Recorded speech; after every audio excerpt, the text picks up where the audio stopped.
The illusion of easy money.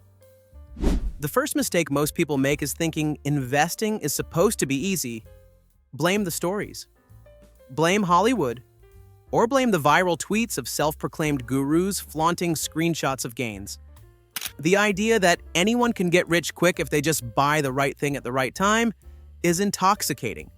In reality, that belief is one of the fastest ways to fail. Take meme stocks. Remember GameStop in 2021? Social media framed it as a David versus Goliath story. Regular people taking down Wall Street hedge funds. For a while, it worked. Early buyers saw gains that looked like lottery tickets. But for every winner who cashed out at the top, countless others bought too late and watched their money evaporate when the hype cooled. The same cycle repeated with Dogecoin, Shiba Inu, and more recently with random tokens that claim they were the next Bitcoin. The illusion of easy money makes people think they're playing chess while they're really gambling at a slot machine. When prices rise, it feels like genius. When they fall, it feels like betrayal. In both cases, no actual investing is happening. It's speculation dressed up as strategy. And the market has seen this story for centuries. In the 1600s, it was tulip bulbs in the Netherlands. In the 1990s, it was dot-com companies that didn't even have working websites. Today, it's whatever hashtag is trending. The technology changes, but human behavior doesn't. The truth is this: investing isn't about getting rich quick. It's about building wealth slow. But slow doesn't sell TikTok views or book seminars. So the illusion of easy money will always attract crowds. And as long as it does, most people will keep failing right at the starting line. But even if you escape the hype cycle, another trap is waiting, the one inside your own head. The psychology trap. If the illusion of easy money lures people in, psychology is what keeps them losing. The stock market isn't just numbers on a screen. It's human emotion reflected in charts. Greed, fear, overconfidence, regret. Those four alone are enough to wreck even the smartest investor. Behavioral finance shows us why. Humans hate losing money more than they love gaining it. This is called loss aversion. Losing $100 feels twice as painful as gaining $100 feels good. That's why investors panic and sell at the worst possible moment. The S&P 500 dips, and instead of seeing it as a discount, people see it as a burning building. They rush to the exits, locking in losses instead of waiting for recovery. Then there's overconfidence. After a few wins, investors start believing they're market wizards.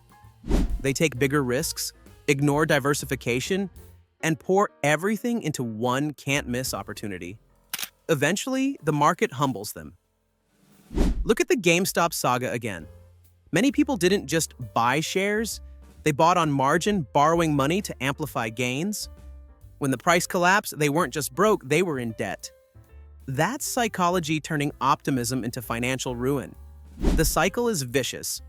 When markets rise, greed whispers, "Don't sell yet, you'll miss out." When markets fall, fear screams, "Sell everything before it gets worse." People swing back and forth until they're exhausted, broke, or both. The kicker? Even professional money managers fall into these traps. Studies show that most actively managed funds underperform simple index funds over time, despite teams of analysts and billions in resources. If the pros can't escape psychology, what chance does the average retail investor scrolling Twitter for tips have? But knowledge is power. Once you see psychology for what it is, you realize the market isn't your enemy. Your own impulses are. Which brings us to the next problem: the knowledge gap. The knowledge gap. Many investors fail simply because they don't understand what they're buying. Let's start with stocks versus ETFs, exchange-traded funds. Buying one stock, like Apple, is a bet on one company. Buying an ETF that tracks the S&P 500 is owning a slice of 500 companies. Yet countless new investors don't know the difference. They'll put everything into a single stock because it feels familiar, only to watch half their portfolio disappear when one earnings report disappoints. Then there's the myth that dividends equals safety. If it pays me cash, it must be good. People think. But companies can cut dividends anytime, and sometimes they pay them to mask deeper financial problems. Investors who don't read balance sheets or earnings reports end up holding ticking time bombs. Risk and reward are misunderstood too.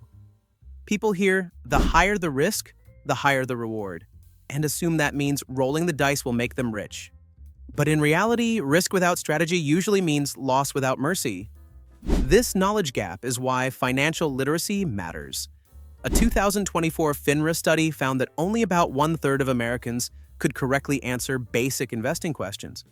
That lack of understanding feeds mistakes, and those mistakes compound into losses.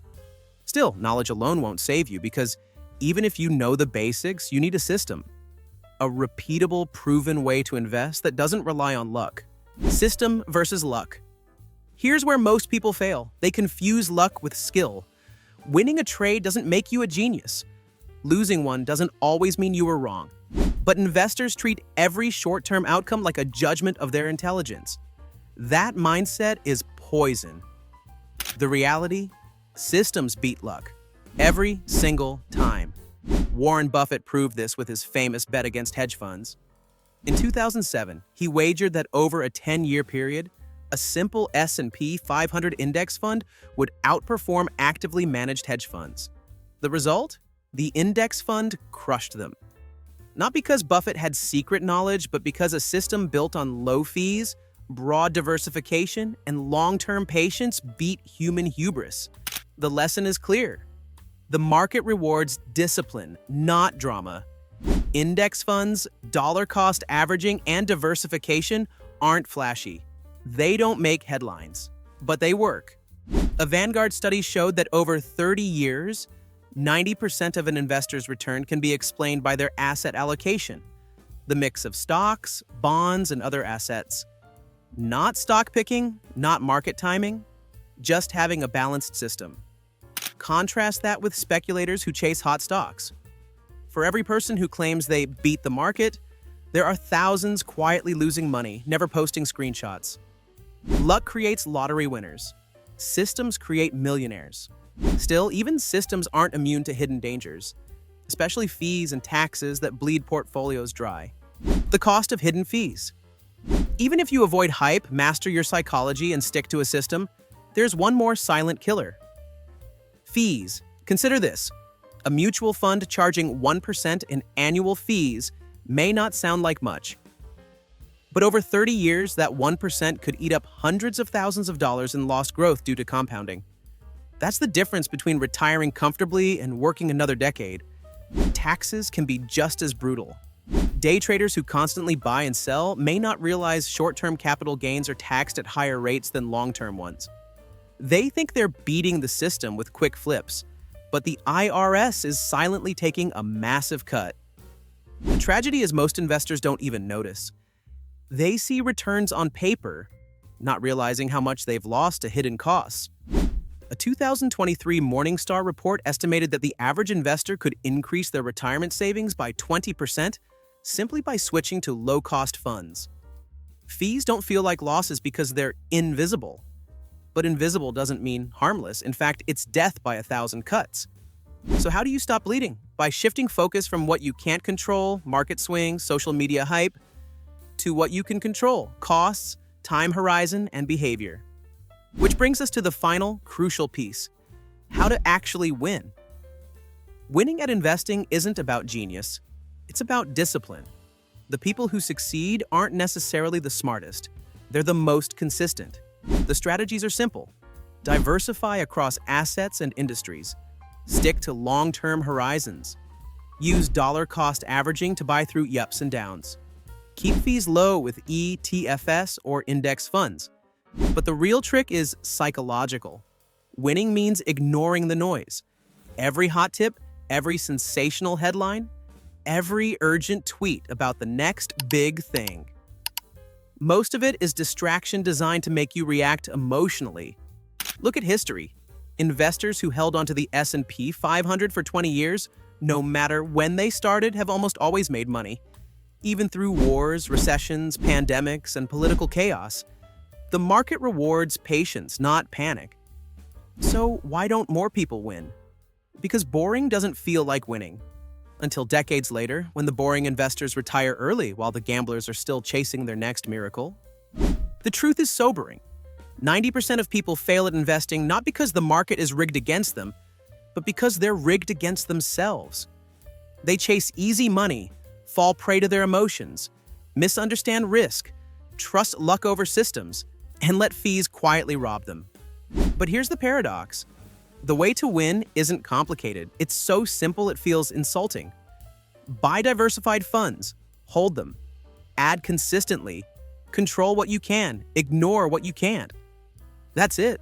The hard part isn't knowledge, it's discipline. It's resisting the urge to check your portfolio every hour. It's saying no when greed whispers and when fear screams. It's realizing that winning at investing is less about conquering Wall Street and more about conquering yourself. The market doesn't care about your emotions, but if you learn to master them, you won't just survive, you'll thrive. And maybe, just maybe, you'll be part of the 10% who prove that winning at investing isn't about luck, it's about behavior.